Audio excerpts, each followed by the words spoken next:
Well, good Thursday afternoon to you. Mostly dry day here. We're seeing some showers and maybe a storm onto the radar at the moment. Most of it is west of I-25 at the moment. You'll notice here on the stormcast, maybe some sprinkles like splatter paint there. Not a lot of some heavy rainfall coming down, but it does linger into the overnight hours for tonight and will be with us as we wake up tomorrow morning. So notice here, just seeing some of those showers make its way through going into the early morning hours of tomorrow. So big changes are on the way. We've been saying it for the last couple days here. We'll take you to the national scene. This is what we're looking at here. There is this cold front that's just to our north here. That's going to continue to make its way into our neck of the woods here, and behind it is a lot of changes for us, especially as we go into Friday. The first notable change is as it pushes through, you'll notice it here on the wind gust, because it could be gusty into the overnight hours, gusting 30, almost 40 miles an hour, even 20 into the springs. This is into the overnight when we are sleeping, but it does bring with it some gusty winds as it pushes through. Here's the bigger notable change is behind that front tomorrow. High temperatures tomorrow only be into the 60s in most places. 64 into the Springs, 66 in Pueblo and along the Arkansas River, 65 down there in Trinidad. So definitely feeling like fall tomorrow. This is normally just a couple degrees above what our overnight lows are. So definitely feeling like that false fall. And I'll tell you why it's false fall, because it's not going to last very long.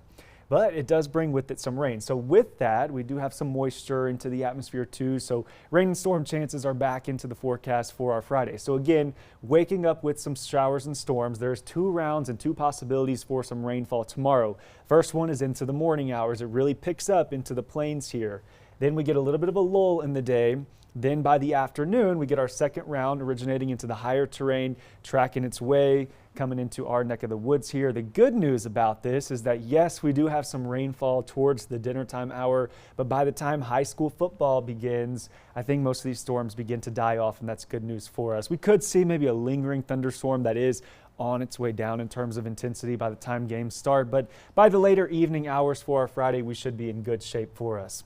Another thing that this is bringing with us is the smoke into the atmosphere. Notice the smoke scan. You can notice that it literally rides that front as it moves its way into there. So it could be a little bit hazy as we go into tomorrow as well. So a lot of things happening.